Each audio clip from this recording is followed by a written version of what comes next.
Alejandro Giammattei luchará por la presidencia con fuerza. Este será su tercer intento luego que en el 2007 con La Gana y en el 2011 con el partido Casa buscará la primera magistratura.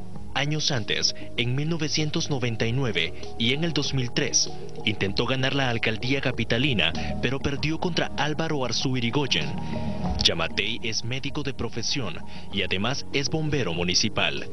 Su vida se desarrolló sin incidentes hasta que pasados los 20 años sufrió una osteoporosis degenerativa. Giammattei siempre ha dicho que uno de sus mayores logros ha sido estar vivo. Su servicio en el sector público va desde ser fundador del programa de planificación y atención en caso de desastres, asesor de la Organización Panamericana de la Salud. Además, fue director de transportes públicos urbanos de la Monihuate y gerente general de Empagua. En Semana Santa de 1989, Alejandro Giammattei medió para que el motín en la cárcel de Pavón cesara. 17 años después, era nombrado como director del sistema penitenciario. Eso le acarrearía uno de los desafíos más grandes en su vida, la cárcel. Según la CICIG, Giammattei está involucrado en la muerte extrajudicial de 7 reclusos. Luego de un proceso largo y pasar en la cárcel más de 10 meses, Giammattei fue absuelto. Según él, su acusación fue porque iba a ganar las elecciones en el 2011. Nosotros planteamos, sin miedo, la extinción de dominio. Primera vez que un ciudadano pide la extinción de dominio de otra persona, pedí bienes de la Roxana Valdetti, y vamos a seguir pidiendo los que hemos ido identificando como más propiedades que están a nombre de ella o de testaferros. Porque si queremos transformar el país, aquí no es de timidez. A partir de allí despotricó contra la CICIG e incluso escribió un libro que tituló Relato de una injusticia. Según Giammattei, habló con el actual jefe de la comisión, Iván Velázquez, para contarle lo que sucede dentro de las cárceles del país. El partido Fuerza de Derecha Moderada dice que lucha para transformar a Guatemala y aseguran que los buenos son más. Según Alejandro Giammattei, el país necesita un presidente con legitimidad moral y no legal. Ganar las elecciones te da un acta, eso se llama la legitimidad electoral, donde te dicen que vos ganaste las elecciones y hay un acuerdo y te lo dan. Muchos gobernantes creen que eso es suficiente para gobernar. Ese papel no es cierto. Más importante que la legitimidad electoral es la legitimidad moral para hacerlo. Y esa se construye todos los días. Alejandro Giammattei se jacta de haber sido el primer ciudadano en pedir la extinción de dominio de los bienes de la ex vicepresidenta Roxana Valdetti. Yo tenía chance de ganar las elecciones del 2011, métanlo al tambo. Y estuve 10 meses, 17 días. ¿Y vos crees que me denigras cuando me decís expresidiario? No. Es como que me digan usted es parapléjico. Tengo las patas cheretas, pero bendito sea la cabeza muy bien, el chasis está torcido, pero el motor está nítido. Que a mí no, para mí eso no es peyorativo. Para mí es una medalla haber llegado y haberme enfrentado y ganado 13 sentencias y ni una en contra. Haber escrito un libro en donde demuestro con nombres y apellidos, pelos y señales y pruebas y todo, que lo que yo estoy diciendo no es porque lo esté diciendo, es que está comprobado ahí. Sin embargo, el partido Fuerza, que lo postula, tiene como secretario general al cuestionado Mauricio Ranford, quien fue señalado de tráfico de influencias e irregularidades en la adjudicación a la empresa Easy Marketing para emitir el DPI en el año 2008. Alejandro Giammattei busca con fuerza ser electo el presidente de la nación. Estamos de vuelta aquí ya en Destino 2016. Nos acompaña ya el doctor Alejandro Giammattei. Bienvenido, doctor. Muy buenas noches. Buenas noches. Buenas noches a todos ustedes. Y vamos a arrancar hoy por la noche con Carmen Ortiz. Carmen. Doctor, usted ha sido candidato a alcalde en 2 ocasiones y este es su tercer intento como candidato presidencial. ¿Qué es lo que le hace pensar o le motiva que en esta ocasión obtendrá el triunfo electoral si en las elecciones del 2011 tuvo su peor desempeño habiendo obtenido solamente el 1.05% de los votos, quedando en penúltimo lugar solamente antes de Adela de Torre Viarte?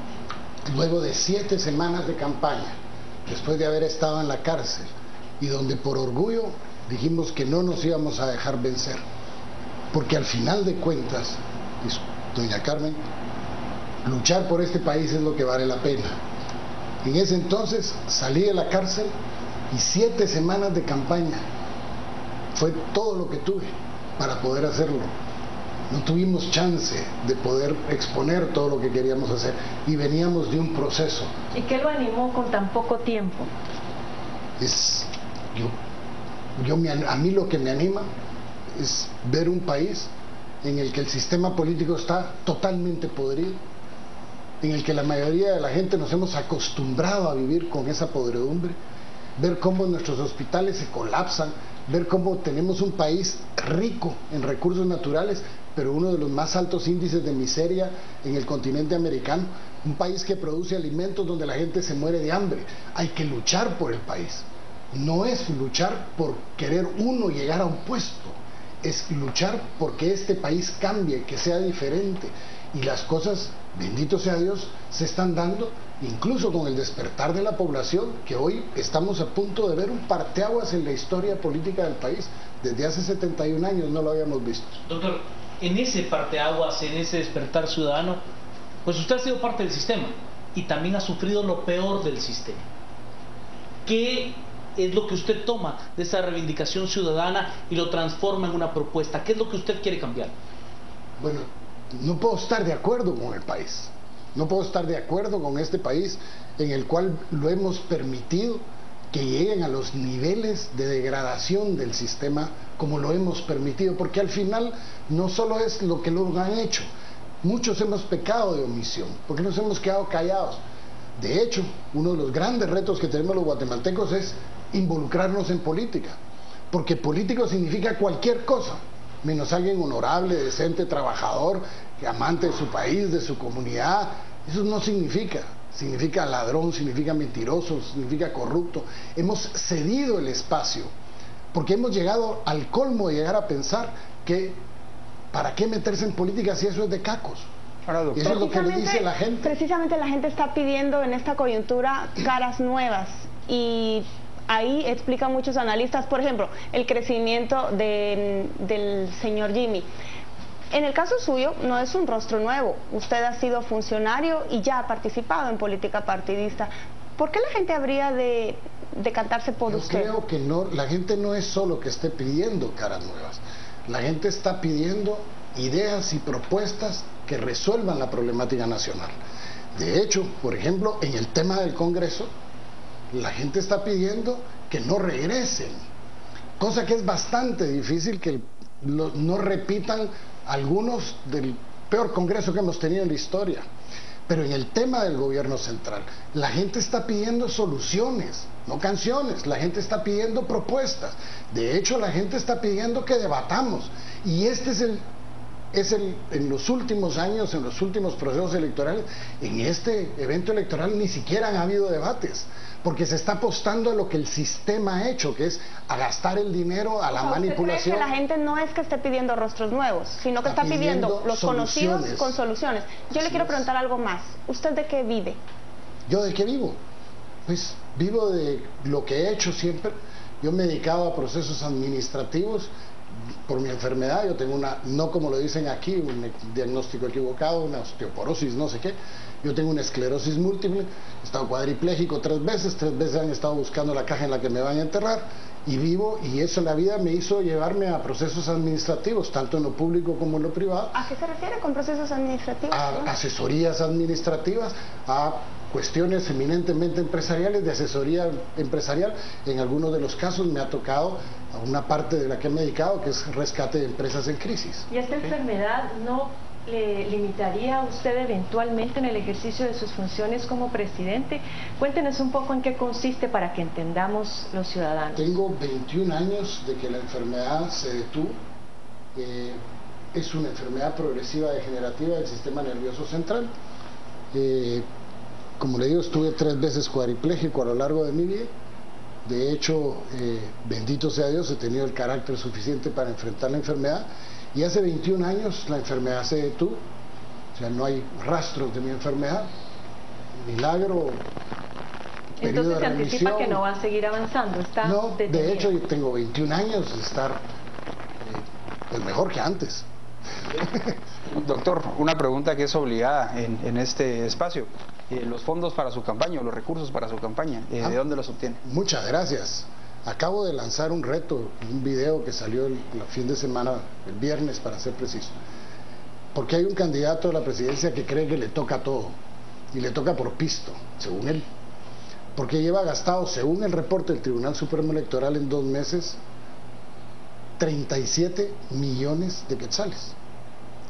Que eso hay que sumárselo a los cientos de millones de los últimos 3 años y medio. Que por supuesto esos jamás se los van a computar como que los haya gastado. ¿Y los fondos de sus Ustedes permiten. Allá afuera me acompañaron 6 personas. Con mucho gusto los invito. Ahí están sentados. Nosotros hemos gastado en 2 meses 149,000 quetzales. Y quienes me han ayudado a conseguir ese dinero, ahí están afuera. Ellos son mis financistas. Ahí están con nombres y apellidos. Como sabía que me lo iban a preguntar, si se los quieren preguntar a ellos, ahí están afuera. Ellos son los amigos que me han ayudado a conseguir 149,000 quetzales, que es lo que hemos gastado hasta la fecha. Me pareció haber visto al señor Mauricio Rasford, que lo acompaña, el secretario general de su partido. No está. Ok, entonces lo vi mal. Él es el secretario general de Fuerza.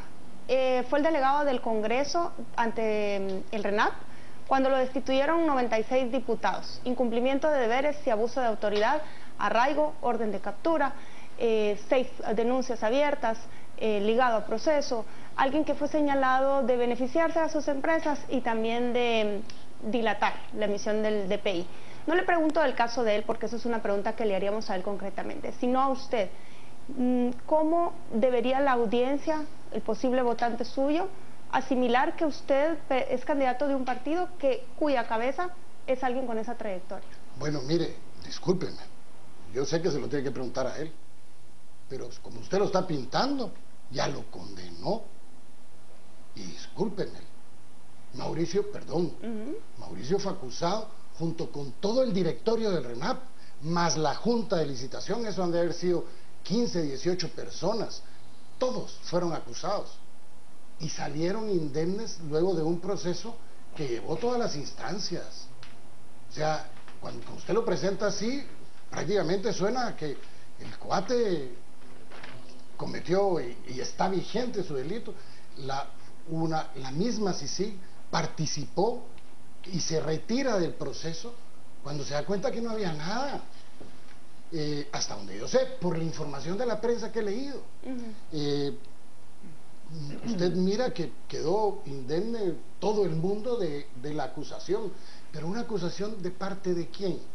De no haber querido contratar ese directorio a una empresa francesa que ya había sido negociada en el Congreso de la República, y que esa empresa francesa, luego después de las modificaciones de ley que se hacen a la ley del RENAP, se repite y se hace una licitación en donde entran 4 empresas y la que hace la denuncia es la que estaba siendo favorecida por el interés de algunos diputados. Es que aquí hay que verlo todo en su conjunto, porque así como usted lo pone, Alejandro, se les pararían los pelos a cualquier. Alejandro, pero justamente en esa línea y viendo el panorama en su conjunto. En la primera campaña presidencial en la que participaste, con la Gana, una de las principales cartas o propuestas era el éxito en la reforma del sistema penitenciario, o por lo menos ese avance que se había hecho, incluyendo la operación por la cual posteriormente fuiste enjuiciado. Pero después de eso, incluso en el mismo juicio, y parte del relato que cuentas acá, es que la historia no era tan así, ni había sido una aventura tan agresiva, ni había sido tú un partícipe tan importante del proceso de la toma de Pavón. ¿Cuál es esa realidad? Cuéntanos esa realidad. Quique, sí, no, pero es que la realidad es una, la interpretación es otra. Cuéntanos cuál es esa realidad. Bueno, miren, en primer lugar, yo entro a un sistema penitenciario que vale la pena, y me voy a permitir, les traje un libro a cada uno para que me hagan el favor de leerlo, porque muchas veces estamos acostumbrados a leer lo que sale en la prensa, y no necesariamente lo que sale en la prensa es toda la verdad. Puede haber algo de verdad, puede haber algo de distorsión, dependiendo de quién lo diga y cómo lo diga. Nosotros escribimos el libro, yo lo escribo porque creo que valía la pena, porque en nuestro sistema de justicia en Guatemala muchas veces hemos permitido, los guatemaltecos también, de no exponer las cosas, sino que muchas veces dice, ya salió de la cárcel, ya no hable, era lo que la gente me decía, ahí déjela, ¿para qué va a seguir? Y nosotros dijimos, no, al contrario, si la historia de lo que yo viví no lo quisiera que lo viviera nadie, y la historia que yo viví de una acusación que no es real, pues la viven muchos guatemaltecos todos los días. Ya no es algo, y mientras no se sepan casos, las cosas van a seguir sucediendo. En el tema de Pavón, nosotros jamás nos hemos eximido de lo que sucedió. Yo encontré un sistema penitenciario en manos de la corrupción, en un sistema penitenciario que venía después de una fuga en el infiernito, donde me invitan a mí a hacerme cargo del sistema penitenciario, un sistema colapsado, en crisis, con gravísimos problemas estructurales. De hecho, lo que hicimos fue principiar a trabajar en la recuperación del control del sistema. Me recuerdo perfectamente cuando se me fuga el primer preso. Yo estoy en mi oficina cuando me llaman y me dicen, mire, se fugó un preso de Villanueva, y vamos y le pedimos a la cárcel en la que él estaba recluido, que era el preventivo de la zona 18, que nos hicieran el favor de mandarnos la ficha con la foto, las huellas y todo, para poder entregarle a la policía una copia para que iniciaran la persecución del preso. Ahora, doctor, perdón. Solo estamos un poco presionados con el tiempo. Entonces, regresando al caso Pavo Real, ¿participó usted en la operación Pavo Real? Permítame, me hicieron una pregunta, no la puedo contestar si no es dentro del contexto. Ok. Por favor, gracias. Venimos nosotros y me encuentro con que la ficha del preso no tenía foto, no tenía huellas, los datos que estaban consignados no correspondían en la descripción física a lo más mínimo. Era un tipo delgado, lo ponían gordo, o sea, todo distorsionado. Venimos y a producto de eso agarramos y principiamos a revisar las fichas de los presos y encontramos que más del 80 y pico % de las fichas de los presos de la muestra aleatoria que hicimos en las prisiones, pues prácticamente no existía una ficha. Lo que existía y descubrimos una corrupción absoluta en el tema de las fotos, de las huellas, para quitarlas. El contexto es justamente el que, intentando tomar control de agarrar el control. ¿Se logra eso? Sí, de hecho, al día de hoy, ese sistema que después pusimos con el registro de huellas y todo, es el que está vigente. ¿Está bajo control del sistema penitenciario? No. Ese sistema estoy hablando. ¿Por qué no han podido encontrar, por qué no han podido seguirlo con el sistema penitenciario? Es bien sencillo. No les conviene. Nosotros logramos algo que no se había logrado, que era por unanimidad que en el Congreso aprobaran la ley del sistema penitenciario. Han pasado 12 ministros de gobernación desde el 7 de abril del 2007 hasta la fecha, y no han querido aprobar o firmar el reglamento que pone en vigor la ley desde ese entonces, porque esa ley quita muchísimas de las cosas que dan causa a la corrupción dentro del sistema. Sí, una pregunta personal de su perfil. Algunas personas destacan de usted su liderazgo, su firmeza, y algunas otras le acusan de soberbia y de no aceptar críticas. Entonces yo le pregunto a usted, para que la audiencia le conozca, ¿cómo se describe Alejandro Giammattei? Pues soy un hombre probablemente más común que corriente, eso sí. Soy alguien que ha tenido sus ideales, sus valores, sus principios toda la vida, los he defendido. De hecho, en algunos casos incluso he tenido que abandonar un partido político porque no van de acuerdo. En el momento en que se desvían de los ideales que yo tenía, agarro mis cosas y me voy. O sea, soy alguien que tiene sus principios establecidos, soy alguien que debate, soy alguien que le gusta encontrar consensos, pero producto de los disensos que muchas veces tenemos como seres humanos, que obligatoriamente incluso poner en la mesa para poder llegar a buenos acuerdos. Tengo que ir a las redes sociales, nos van a leer un par de los comentarios. José Ávila nos va a leer un par de los comentarios que tenemos en redes sociales para que de ahí podamos responder por lo menos una de ellas, Alejandro. Así que vamos con José Ávila a las redes sociales. Hola, ¿qué tal? Muy buena noche, Quique, y muy buena noche a usted que continúa en sintonía de Canal Antigua. Efectivamente, hoy nos visita Alejandro Giammattei por el partido Fuerza. Pasamos brevemente a las redes sociales, iniciamos con Twitter. La primera cuestionante es para María Chavarría. María Chavarría se pregunta, ¿por qué cada vez que participa se cambia de partido? También es camaleonismo político, como los diputados. Nos acaba de ingresar una cuestionante y es de Gio Martínez. Si llegara a ser presidente, ¿planearía otra operación como Pavo Real en la actualidad? Y referente al tema que ustedes tocaban, referente al sistema penitenciario, nos lanzan una pregunta que dice: ¿Cómo luchar ante un sistema penitenciario totalmente controlado por el crimen organizado? Con esto vamos a volver con ustedes hasta el set central. Recuerde participar con nosotros a través de Twitter. Nos encuentra como Canal Antigua utilizando el hashtag Destino Yamatei y Destino 2016 y a través de Facebook como Destino 2016. Vuelvo con ustedes, Quique, para continuar con las interrogaciones. Gracias, José. A ver, una de las preguntas es esta. ¿Sería necesario y estarías dispuesto a volver a hacer una operación tipo pavo real? El Estado de Guatemala tiene que asumir el control de las instituciones del Estado. Llámese sistema penitenciario, llámese hospitales de salud, centros o puestos de salud, escuelas, todo lo que sea estatal, el gobierno tiene que ejercer las funciones de control. Las cárceles no pueden ser exentas de eso. Tenemos que ir al corte. Estamos acá en Destino 2016. Volvemos un momento acá con el doctor Alejandro Yamatei.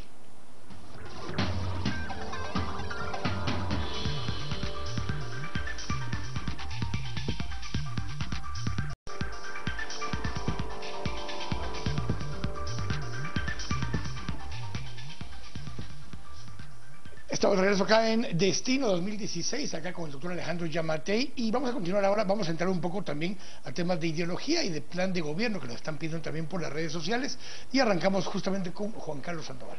Doctor, ideológicamente, ¿dónde se describe? ¿Cuál es su proyección ideológica de cara a gobernar el país? Soy un hombre de centro derecha, en ese orden. El mundo se ha ido alejando de los extremos, creo que muy sabiamente. Pero sin embargo, mi creencia en la libertad de mercado me hace ubicarme un poco hacia la derecha, digamos, dentro del contexto, viéndolo dentro del marco referencial de lo que estamos. Usted ha participado como candidato a alcaldía por la DC, también estuvo con La Gana, estuvo en Casa, ahora está con Fuerza. Si ha cambiado varias veces de partidos, nos podríamos preguntar, ¿por qué no ha formado usted un partido que englobe esa ideología suya? Bueno, de hecho, la ideología mía no es mía. Ser centro derecha no es una exclusividad de Alejandro Yamatei. No, de hecho, es una de las tendencias mayoritarias en el mundo. No, mire, la pregunta va un poco encaminada, ¿por qué he cambiado? Ese es, creo yo, el final de su pregunta. O sea, si se ha cambiado de partidos, ¿por qué no se integra mejor uno suyo? A la DC a ser candidato a la alcaldía capitalina, fue una invitación que recibí. De hecho, en ese entonces tenía un candidato presidencial, el señor Bueso, si mi memoria no me falla, era un hombre pues, de centro derecha. Estuve en La Gana, un partido de centro derecha, que me salí de La Gana, eso sí, porque no podía pues, estar dentro de un partido que había irrespetado, según mi concepto, el tema de una alianza legislativa que para mí era perversa para el país y que se dio en el Congreso. Entonces preferí retirarme. Casa era un partido centro derecho, que de hecho desapareció. O sea, yo me quedé sin partido luego de las elecciones del 2011. El Fuerza es un partido de centro derecha. Le preguntaba concretamente si ha considerado formar su propio partido, en vez de adherirse a un proyecto que ya existe. No, fíjese que no. Yo quiero sentirme cómodo en un lugar. De hecho, me gusta sentirme cómodo. La otra cosa es formar un partido para ser el caudillo. Yo nunca he estado en un partido en el que yo sea el secretario general porque quiero ser el candidato. A mí me han invitado a participar. Esta última invitación viene de un grupo de personas del partido que se acercan conmigo hace 11 meses a preguntarme que si me gustaría adherirme a ellos. Nos sentamos a platicar durante bastante tiempo, ni siquiera era el secretario general el que me busca, son bases del partido, nos sentamos y todo, y después producto de eso llegamos y se sentaron, llegamos a un acuerdo que era simple, un acuerdo en que definimos las cuestiones, como por ejemplo que no fuera a haber ni un candidato a diputado que fuera a la reelección, que no fuera a haber ni un candidato a las alcaldías que pudiera ir a la reelección, y que ni siquiera fuera a haber un candidato a diputado que hubiera estado en el Congreso y que lo estuviéramos regresando al Congreso. Por ponerle uno de los acuerdos a los que llegamos. Y se mantuvo. Y eso es parte de ahorita de lo que tenemos. Nuestros candidatos son todos primera vez al Congreso de la República. Oye, doctor, hablemos un poco de su propuesta. Usted en los spots ha dicho que para transformar Guatemala se requiere una revolución del sistema político. ¿A qué se refiere con esto? Bueno, de hecho, principiar por las cosas como son. En primer lugar, tenemos que entrar en cambios sustanciales en ciertas y determinadas leyes. La ley electoral y de partidos políticos es una de ellas. Ahorita están discutiendo una probable modificación a la ley de compras y contrataciones del Estado. Yo creo que esa en este momento es innecesaria. Y explico por qué. Porque lo que da origen a los males que tenemos en la fiscalización no es tanto el producto de lo que se hace en la ley electoral y de partidos políticos, es lo que se hace o se deja de hacer en la Contraloría General de Cuentas de la Nación. Esa ley la tenemos que reformar, porque podremos reformar la ley de compras y contrataciones, pero si al final todo va a caer en una Contraloría en el cual todo se negocia, pues simple y sencillamente jamás nos va a funcionar. Vámonos un poco al fondo del asunto. Por ejemplo, nosotros creemos que hay que entrarle a armar una Contraloría General de Cuentas de la Nación que prácticamente se convierta en el cuarto poder del Estado, porque no tenemos instituciones de fiscalización, y si queremos combatir la corrupción, las instituciones de fiscalización son vitales para que podamos algún día poder perseguir penalmente a quienes se apropian de nuestros recursos. Pasemos, doctor, rápidamente a los pilares de su plan de gobierno. Usted ha desarrollado algunos spots sobre temas muy generales, pero ¿cuáles diría usted o son aquellos aspectos que usted quiere resaltar que lo van a diferenciar respecto a sus contendientes? Bueno, muchas gracias. De hecho, el orden en el que están refleja mucho de las prioridades. O sea, no es al azar. Una de las cosas que tenemos que entender, que el problema social número uno de este país se llama educación. Nosotros no podemos seguir teniendo un sistema educativo en donde es excluida la gran mayoría. Aquí en este país, mientras más pobre se es, menos calidad educativa hay. Y si el ser humano necesita la educación como una herramienta para salir adelante en la vida, y nosotros como país, para ser competitivos, necesitamos niños y jóvenes que se estén preparando, el sistema educativo tiene que ser transformado. Hay la urgencia, y si quiere le explico después cómo. En segundo lugar, sacamos el video de anticorrupción. La mezcla de esas dos cosas, de la ignorancia y la corrupción, es la manipulación del sistema político en su más burda expresión. Es la bolsita, la chucherita, la gorrita, el regalito, cualquier cosa. Entonces tenemos que combatir la corrupción, porque de hecho la corrupción es el primer problema del sistema político. Y ahí viene la tercera, que es la austeridad, el Plan Nacional de Austeridad. Mientras no cambiemos las cosas en el país, Carmen, fíjese que no va a cambiar. Y le voy a aprovechar, explicar a los amigos algo. Todos pagamos impuestos. Y de cada quetzal de nuestros impuestos que pagamos, nosotros los guatemaltecos invertimos 75 centavos al final del presupuesto de este año en los gastos de administración y operación del gobierno. De funcionamiento. Así es. De lo que nos queda, 15 centavos nos sirven para pagar la deuda externa. O sea que tenemos ya 90 centavos. Y de ahí nos quedan 10 centavos. Y de esos 10 centavos, quitémosle el 30% de la mordida, porque es en la inversión social. ¿Qué nos quedan? Esto nos queda. 7 centavos de cada quetzal para resolver los problemas del país. ¿Y su plan de gobierno está basado en esas Está basado en que tenemos, el plan de gobierno está basado en que tenemos que principiar combatiendo la corrupción y bajando los gastos innecesarios, porque en los próximos años, producto de una reforma que hay que hacerle en todo el ambiente, incluso de la estructura propia del presupuesto general de gastos de la nación, deberíamos de tener como objetivos en el mediano plazo a tener el 50-50 si queremos cambiar el país. Los políticos no le hablan de esto porque todo el mundo quiere llegar, y mejor si es 99 lo que administran, porque no nos lo dicen. Y como no lo dicen, no es que no lo sepan, y es ahí en donde nosotros tenemos que cambiar la forma en la que administramos el gobierno, la forma en la que se administran nuestros recursos, persiguiendo la corrupción y disminuyendo los gastos totalmente innecesarios, que si quieren le cuento, porque son 3.840 millones de más que hay en este presupuesto, que son totalmente innecesarios y que deberían ser invertidos en la gente para aumentar los centavitos en que sin corrupción podamos llegar. Justamente para hacer eso y para poder ejecutar lo que estás planteando, se necesita un equipo de gente.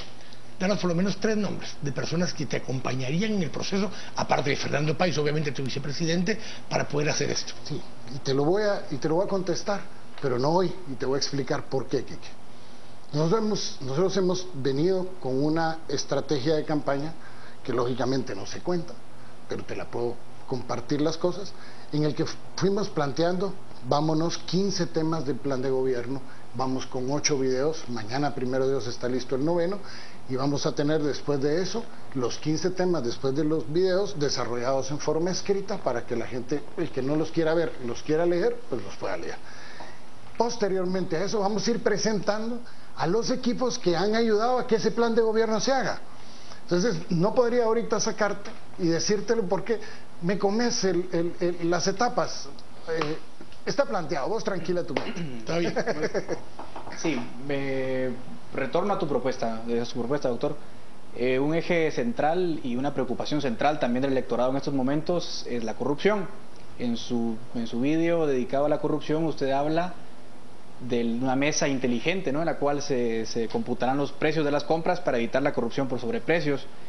Sin embargo, me causa duda porque también actualmente la Dirección Normativa de Contrataciones y Adquisiciones del Estado teóricamente tiene una atribución similar. La pregunta sería cómo su propuesta se distingue del esquema actual. Bueno, es que el esquema actual no existe. Perdón, pero no existe. Claro, pero ¿cómo se...? Por eso, técnicamente la dirección tiene esa atribución, que la dirección por eso, es muy débil. pero no existe. O sea, no existe. En el Estado hay muchas cosas que tienen atribuciones que no se cumplen. También ha existido y nos ha costado 27 millones de quetzales al año un programa de gobierno electrónico y transparencia. ¿Dónde está? Y nos han costado 27 millones al año, pero el que lo diga el papel y se lo gasta en el pisto no significa que exista. Fácil. Guatemala tiene un problema y es que tenemos el gobierno, no el Estado, el gobierno tiene 586 dependencias que compran. 83 de esas, por ejemplo, están en el Ministerio de Salud Pública. ¿Qué es lo que pasa? Que no necesariamente las compras son hechas de una forma legal o de una forma lo más conveniente de los intereses, no del gobierno, de nosotros los guatemaltecos.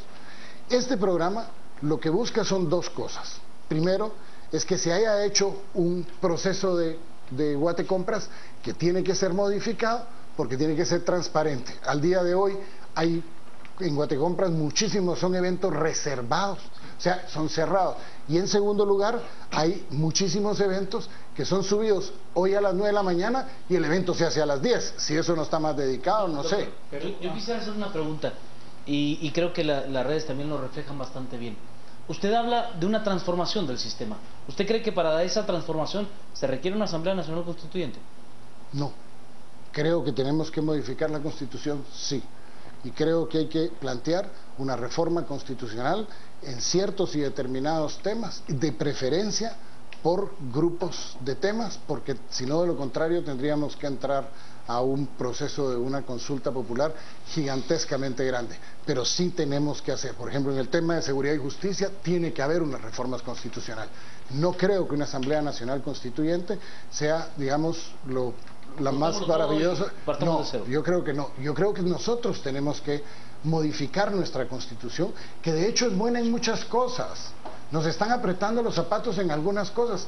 Ya aprendimos 30 años después de su vigencia de que tiene que tener cambios, porque el sistema cambió y hoy hay temas de corrupción que por ejemplo no habían en el 85, se las idearon para cómo jugarle la vuelta al sistema.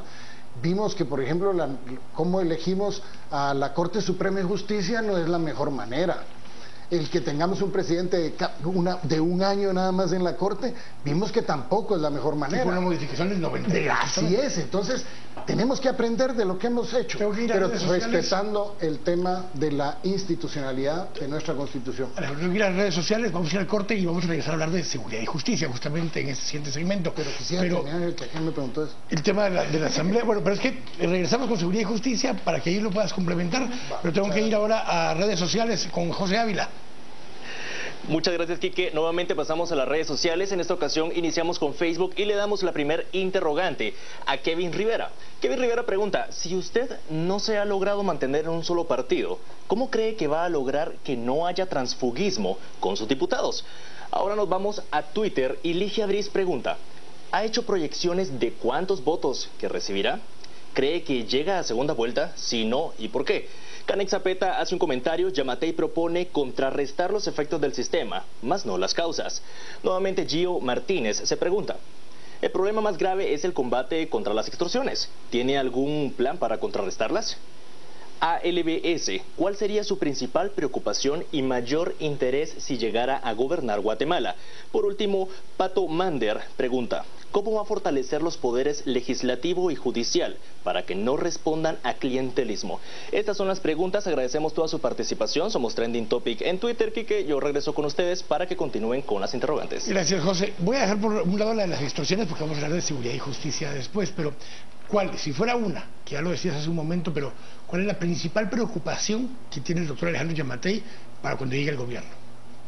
Es simple, tener un gobierno que genere confianza y credibilidad, porque a diferencia de lo que muchos de los que son candidatos a la presidencia dicen que van a cambiar el país, un presidente no cambia un país, eso es una mentira. Es una sociedad consciente y participativa la que cambia el país y la que cambia el presidente las veces que quiera, pero para poder llegar a tener una participación ciudadana tenemos que tener un gobierno que genere confianza y credibilidad permanentemente, porque los cambios que requiere este país pasan porque los guatemaltecos nos involucremos, definamos el rumbo del país y principiemos a caminar todos en un trabajo en el cual no hay soluciones mágicas, sino tiene que haber un norte bien establecido para que podamos llegar algún día, dependiendo del tema, a resolverlos. Tenemos que ir al corte, estamos acá en Destino 2016, volvemos un momento con el doctor Alejandro Yamatei.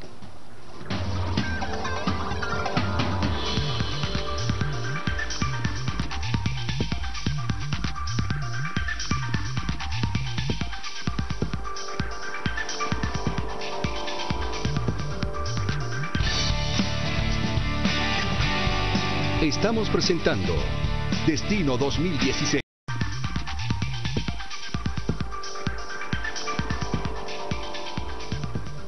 Estamos de regreso acá en Destino 2016 con el doctor Alejandro Yamatei y vamos a seguir conversando ahora en este espacio de las propuestas. Tenemos todavía un par de preguntas del tema de salud y luego pasamos al tema de seguridad y justicia. Tiene la palabra Hugo Novales. Doctor, usted es médico, también ha trabajado, si no estoy mal, o dirigido los bomberos, entonces seguro conoce muy de cerca el sistema de salud. Trabajé en el Ministerio de Salud hace... Me gustaría que nos diera dos propuestas concretas en materia de salud. Bueno, dos temas puntuales. Primero, que van a ser un poquito más, pero porque es un tema que requiere mucho. Primero, urge retomar el control administrativo, porque se perdió. Y de hecho, uno de los grandes problemas que tenemos es que, por ejemplo, se perdió el control administrativo por la corrupción. Corrupción que va desde la compra hasta la desaparición de los medicamentos, incluyendo la famosa rueda de caballitos, que entran las medicinas, salen otra factura y es la misma medicina que está dando la vuelta. O sea, tenemos que tomar el control administrativo. Pero en segundo lugar tenemos que entender que cuando hablamos de salud pública todo el mundo pensamos en hospitales. Y el sistema de salud no son solo hospitales. Para que haya menos clientes para los hospitales hay que tratarlo primero. Son centros y puestos de salud, la atención primaria de la salud. Y por ejemplo, en el tema de lograr mejor abastecimiento, mejores precios, hay mecanismos establecidos, incluso ya regionales, para poder encontrar mejores precios, porque Guatemala, en el sistema de compras que tiene, estamos comprando las medicinas más caras. Incluso en algunos casos a precios totalmente ridículos, fuera de lo que nuestros vecinos incluso están pagando por ellas. Entonces, eso tiene que cambiar.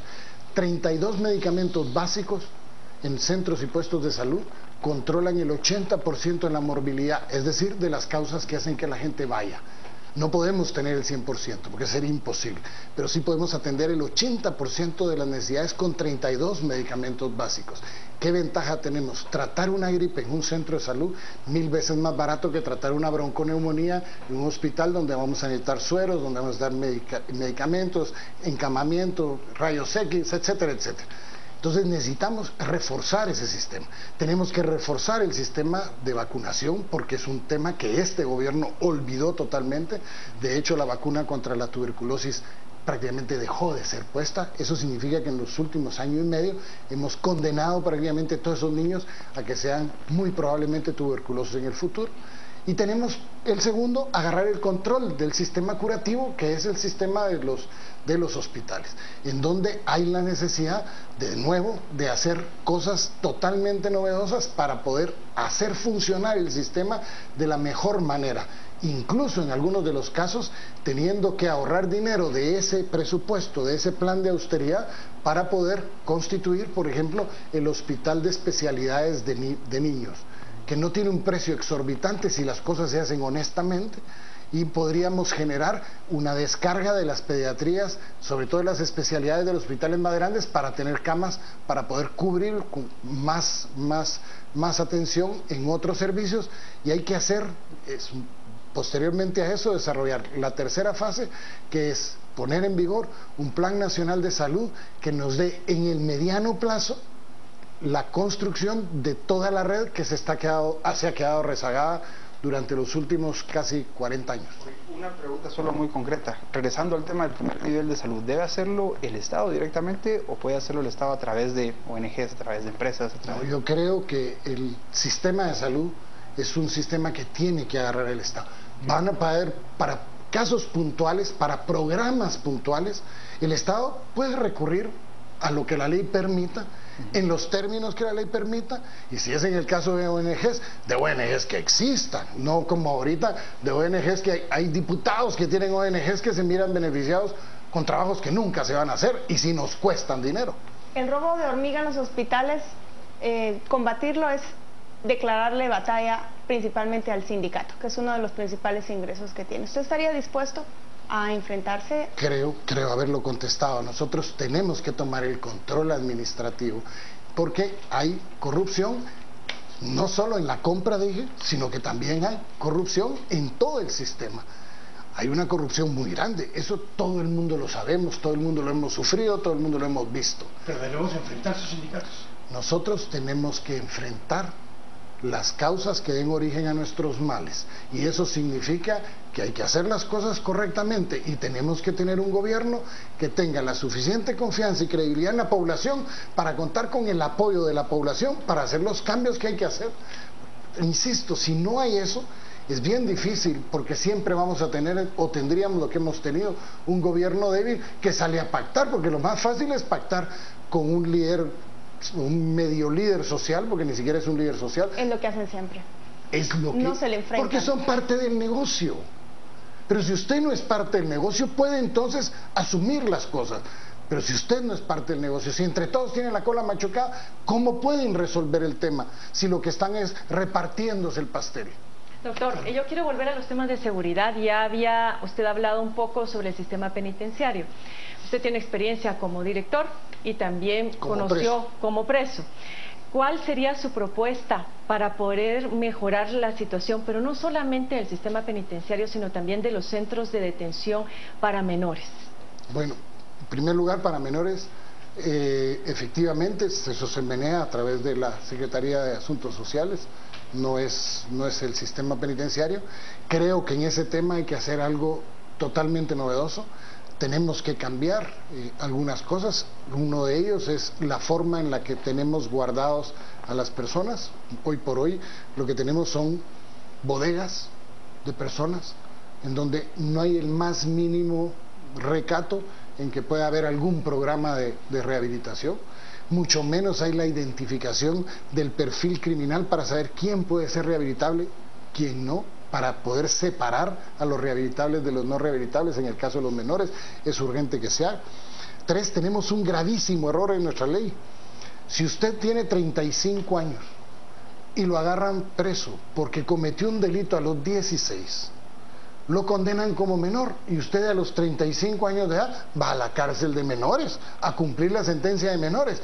Entonces, usted cuando entra a las cárceles de menores, los que controlan las cárceles de menores son mayores cumpliendo penas de menores. Esos son los que controlan, y lo que hay que hacer es permitir que hayan cárceles para los mayores de edad que hayan cometido delitos como menores, porque entonces los separa. Cumplió 18 años, se va de la cárcel de menores y va a una cárcel de mayores, porque es ridículo cuando usted entra a una gaviota, por ejemplo, y se encuentra con que el jefe de la Mara tiene 30 y pico de años, contra patojos de 15, 16, 17, o sea, ¿quién va a mandar ahí?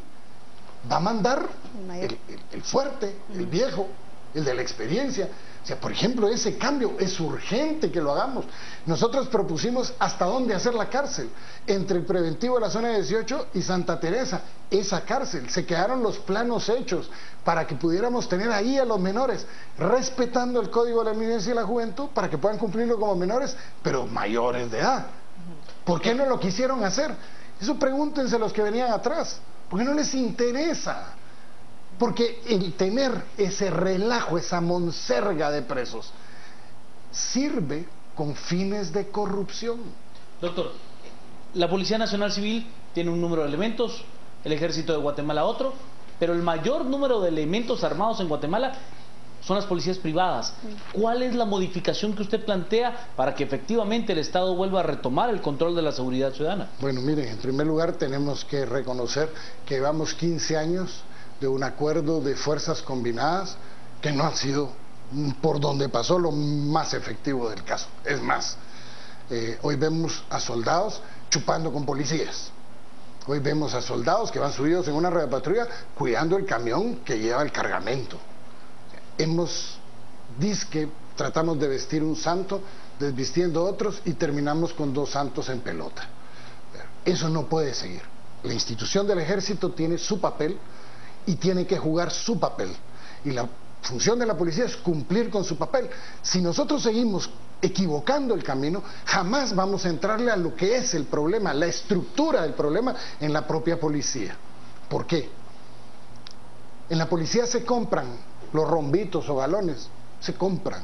Ahí no se ganan por capacidad, por entrenamiento, por función. Ni ahora por los procesos formativos, no. Por la academia. No, y ese es el error. ¿Por qué?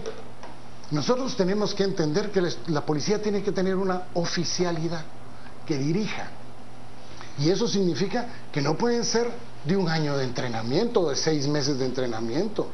Nosotros necesitamos formar oficiales de carrera, porque necesitamos dignificar, así como es reconocida la carrera del ejército en la Constitución. Cuando hagamos las modificaciones al tema de la Constitución, tenemos que reconocer la carrera policial, porque le tenemos que dar un papel preponderante, cosa que no ha tenido.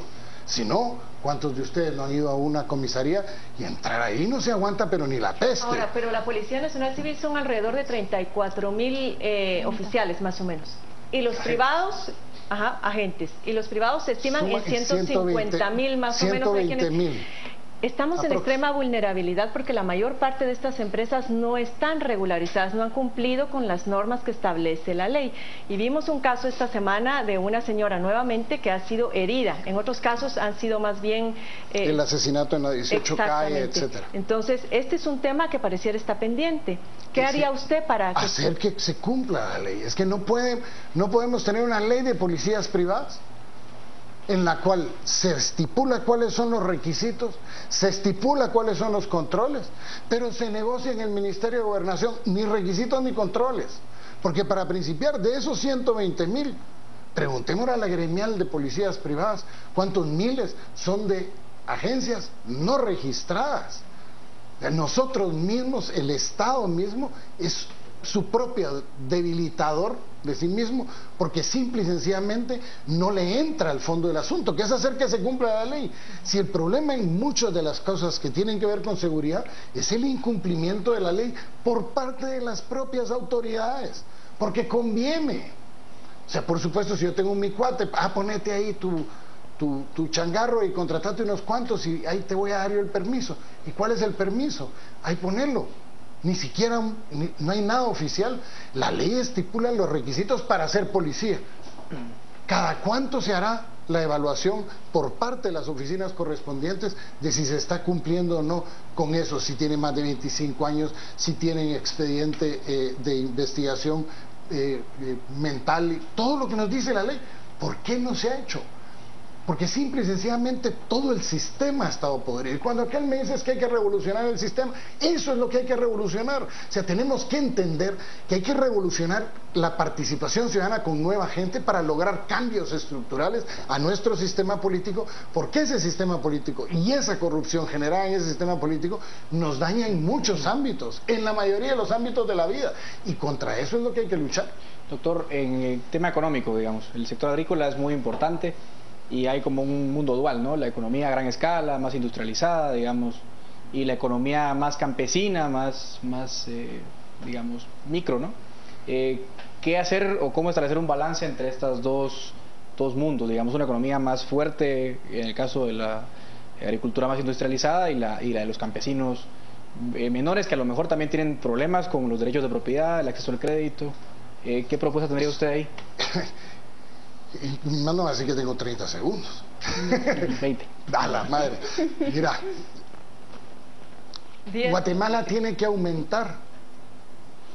Si queremos mejorar los ingresos del Estado, si queremos mejorar el trabajo en el país, tenemos que aumentar, por ejemplo, la exportación de productos, sobre todo los no tradicionales.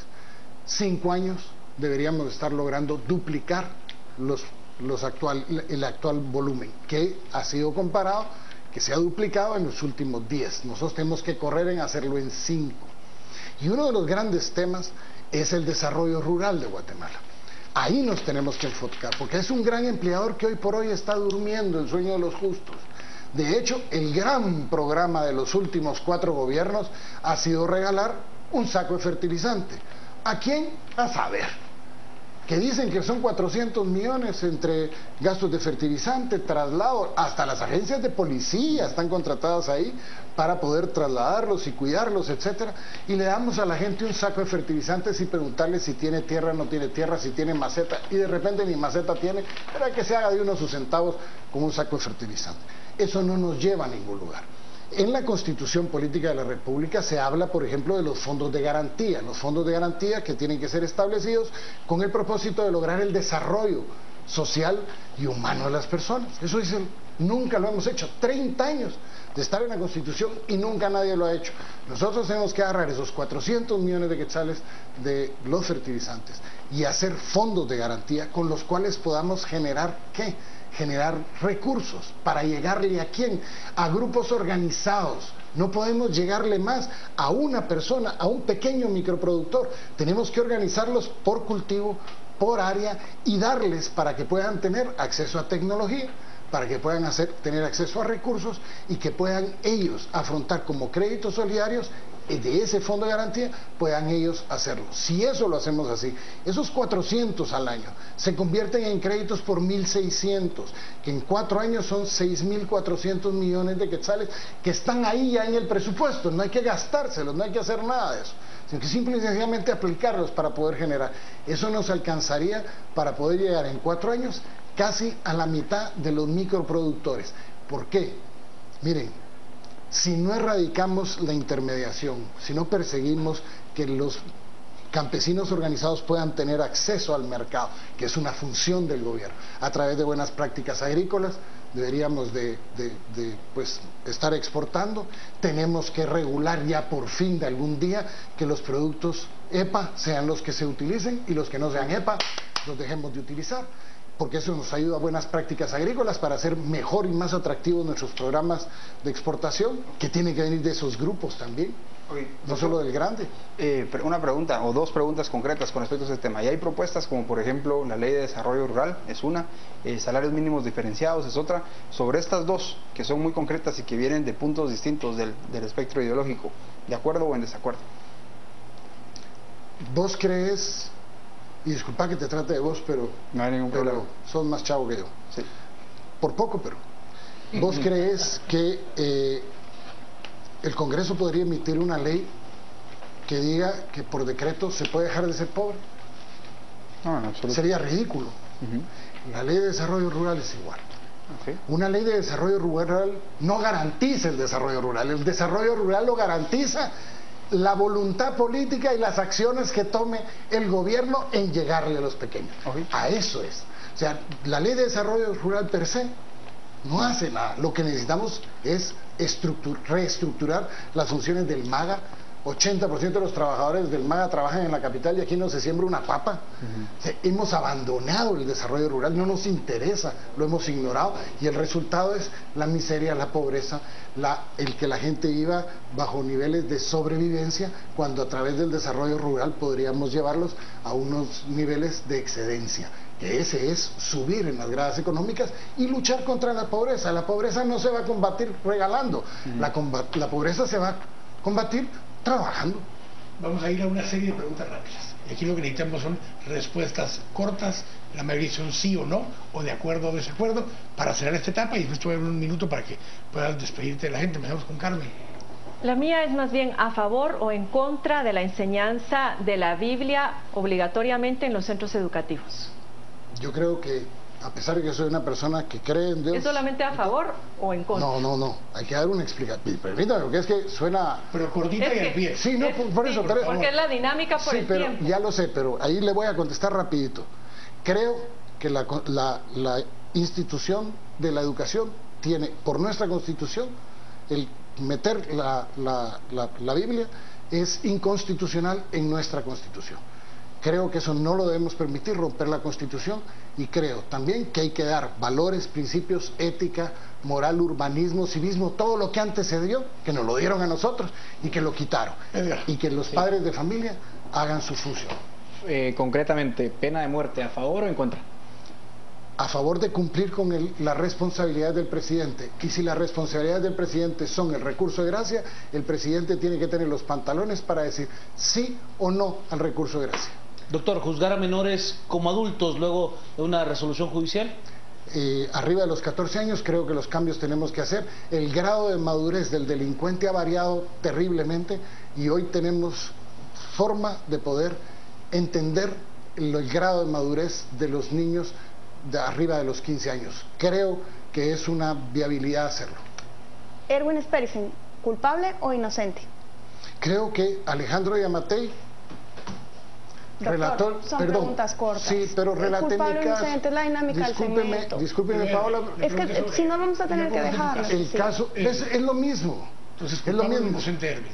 Yo creo que ahí está escrito.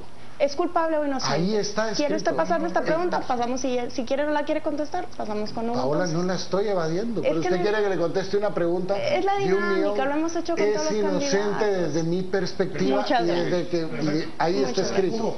Ok, legalización de las drogas, ¿a favor o en contra?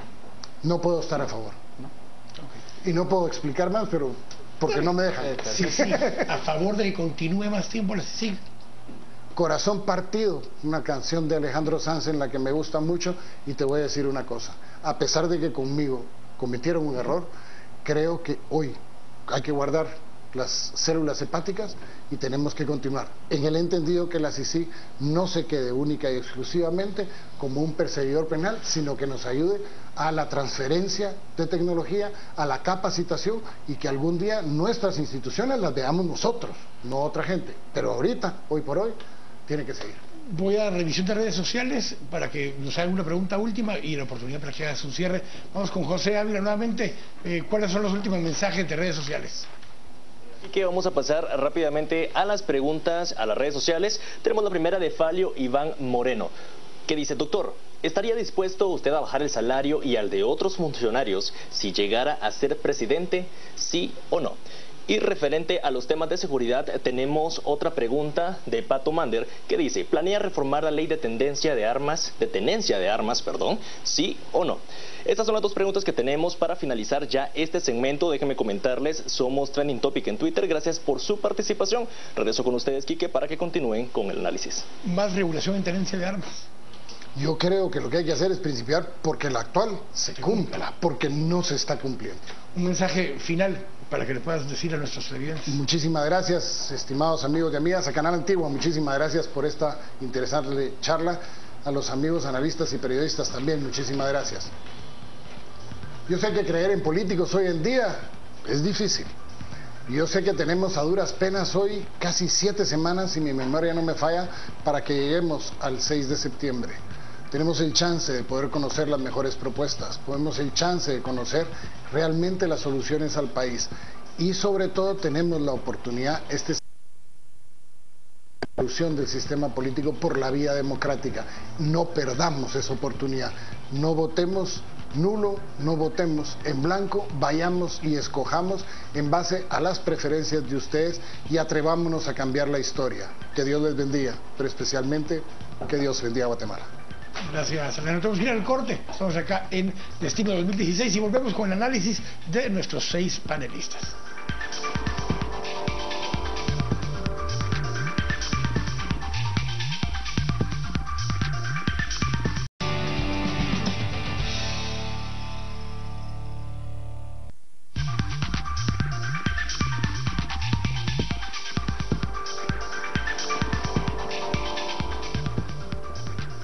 Y estamos de regreso acá en Destino 2016 para rápidamente tener los comentarios finales de los 6 panelistas y empiezo con Carmen Ortiz. Bueno, yo creo que el doctor Yamatei se ve que tiene experiencia, creo que eso es producto de su paso por la administración pública, pero además una experiencia ganada a través de sus varias participaciones en procesos electorales, 2 como alcalde y esta tercera como presidente. Lógicamente pues logra mostrarse ahora un hombre sereno, un hombre tranquilo, un hombre que mantiene el control y que tiene conocimientos por esos diferentes ámbitos por donde ha pasado.